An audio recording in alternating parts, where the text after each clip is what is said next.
Hello students, मैं Mithilesh Gupta, associate professor political science.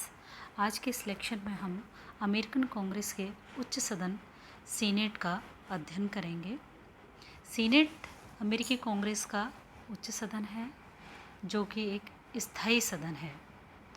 American संविधान के अनुसार क्या है, समस्त विधायी शक्तियाँ कांग्रेस को प्राप्त हैं और कांग्रेस के दो सदन होते हैं, उच्च सदन सीनेट और निम्न सदन प्रतिनिधि सभा होता है। सीनेट जो है कांग्रेस का स्थायी सदन है और संविधान के अनुसार संघ की प्रत्येक छोटी बड़ी इकाई को सीनेट में 2 प्रतिनिधि भेजने का अधिकार होता है। तो अमेरिका में कितने राज्य हैं? 50 राज्य हैं और इस प्रकार से सीनेट के सदस्यों की संख्या है 100। इसके अलावा वहाँ संविधान के अनुच्छेद 5 के अनुसार राज्य की सहमति के बगैर राज्य को प्राप्त इस प्रतिनिधित्व को बदला नहीं जा सकता है। सीनेट के सदस्यों का निर्वाचन जो है जनता के द्वारा प्रत्यक्ष रूप से किया जाता है। 1913 से पूर्व राज्यों की व्यवस्थापिकाओं के द्वारा सीनेट के सदस्यों का निर्वाचन किया जाता था। राज्यों को समानता के आधार पर इसमें प्रतिनिधित्व दिया गया है और सीनेट के जो सदस्य हैं वो 6 वर्ष के लिए निर्वाचित किए जाते हैं। इनमें से प्रति 2 वर्ष बाद 1/3 सदस्य अवकाश ग्रहण करते हैं और उनके स्थान पर नवीन सदस्य चुनकर आ जाते हैं। सीनेट का सदस्य चयनित होने के लिए जो योग्यता हैं वो हैं 30 वर्ष की आयु होनी चाहिए, संबंधित राज्य का निवासी होना चाहिए और संयुक्त राज्य अमेरिका का 9 वर्ष तक नागरिक रहा होना चाहिए। अमेरिका का जो उपराष्ट्रपति होता है वो सीनेट का पदेन सभापति होता है और उसको निर्णायक मत देने का अधिकार होता है। निर्णायक मत क्या होता है? जब पक्ष और विपक्ष में बराबर मत हों, टाई पड़ जाए, तो उपराष्ट्रपति को निर्णायक मत देने का अधिकार होता है। अब यहाँ हम अध्ययन करेंगे सीनेट की शक्तियाँ क्या क्या हैं। यहाँ देखते हैं कि अमेरिका में सीनेट की शक्तियाँ जो हैं वो अत्यधिक व्यापक हैं। वह संसार का सबसे शक्तिशाली द्वितीय सदन कहलाता है। ब्राइस ने क्या कहा है? सीनेट शासन में गुरुत्वाकर्षण का केंद्र है। तो यहाँ सीनेट की कौन कौन सी शक्तियाँ प्राप्त हैं, कौन कौन से अधिकार हैं, इनका अध्ययन हम करेंगे। तो सीनेट की पहली शक्ति है कानून निर्माण की शक्ति। प्रसिद्ध विचारक मुनरो के अनुसार सीनेट कांग्रेस की एक समानपदी शाखा है, अधीन नहीं, और निम्न सदन के साथ यह राष्ट्रीय कानून निर्माण का कार्य करती है।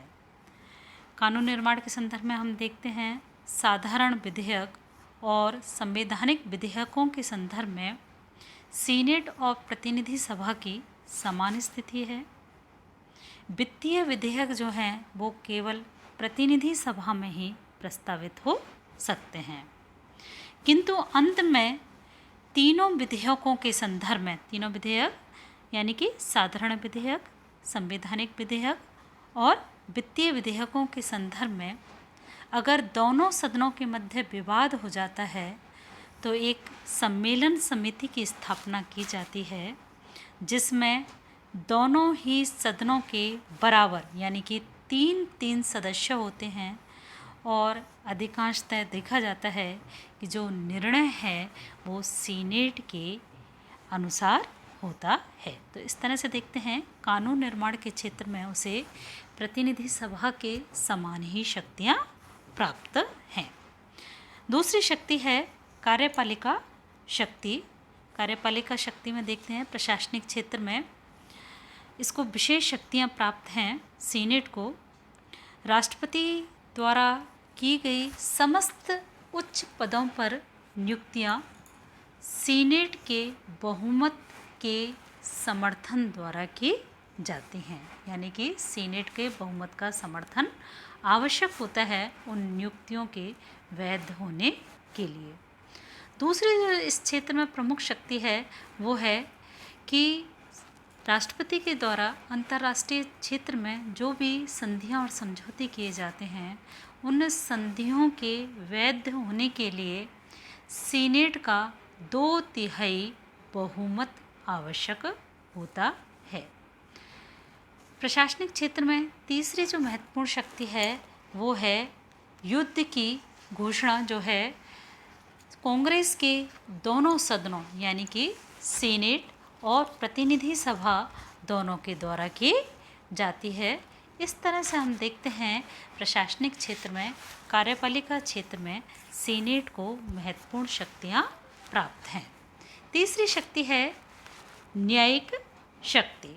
न्यायिक क्षेत्र में देखते हैं कि सीनेट के द्वारा जो है न्यायिक क्षेत्र में प्रमुख शक्ति है महाभियोग की जांच का अधिकार।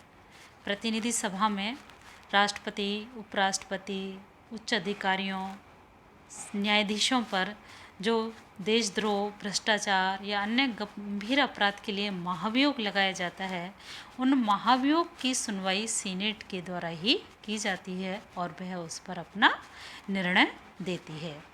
और जब महाभियोग के दौरान, सुनवाई के दौरान सर्वोच्च न्यायालय का मुख्य न्यायाधीश सीनेट की अध्यक्षता करता है। इस तरह से देखते हैं कि न्यायिक क्षेत्र में सीनेट को महत्वपूर्ण शक्तियां प्राप्त हैं। न्यायाधीशों की नियुक्ति भी क्या है, राष्ट्रपति के द्वारा सीनेट की सहमति से की जाती है। इसके साथ ही कांग्रेस को यानी कि दोनों सदनों को मिलकर न्यायालयों का क्षेत्राधिकार निर्धारित करने का अधिकार होता है।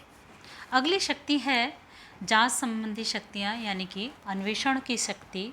और यहाँ देखते हैं कि सीनेट को जांच के संदर्भ में महत्वपूर्ण शक्ति प्राप्त है और इस संदर्भ में वह प्रशासनिक विभागों के कार्यों की जांच कर सकती है। और इस जांच में अनेक बार सीनेट ने प्रशासनिक भ्रष्टताओं को सामने लेके आई है। अन्वेषण सीनेट द्वारा जो जांच किए गए उससे राष्ट्रपति हॉर्डिंग्स के काल में तेल षड्यंत्र प्रकाश में आया। इसी प्रकार सीनेट की जांच समिति द्वारा 1973 में वाटरगेट कांड का भी उद्घाटन, जो रहस्य उद्घाटन हुआ। तो इस तरह से देखते हैं कि प्रशासनिक कार्यों की उसे जांच करने का भी अधिकार होता है। अगली जो शक्ति है वो है निर्वाचन संबंधी शक्ति, कि सीनेट के द्वारा पदाधिकारियों का चयन किया जाता है ये, और स्पष्ट बहुमत ना मिलने पर उसके द्वारा प्रथम 2 उम्मीदवारों में से राष्ट्रपति का निर्वाचन भी किया जाता है। इसके अतिरिक्त भी अन्य शक्तियां हैं कि वह राष्ट्रपति तथा उपराष्ट्रपति के निर्वाचन के लिए किए गए मतदान की गणना करती है सीनेट, और निर्वाचन का परिणाम की भी घोषणा सीनेट के द्वारा की जाती है। विशेष स्थितियों में उपराष्ट्रपति का निर्वाचन किया जाता है। इस तरह से हम देखते हैं कि सीनेट को महत्वपूर्ण शक्तियां प्राप्त हैं न्यायिक क्षेत्र में, विधायी क्षेत्र में, वित्तीय क्षेत्र में, जांच संबंधी क्षेत्र में सीनेट के द्वारा महत्वपूर्ण शक्तियों का उपभोग किया जाता है। धन्यवाद।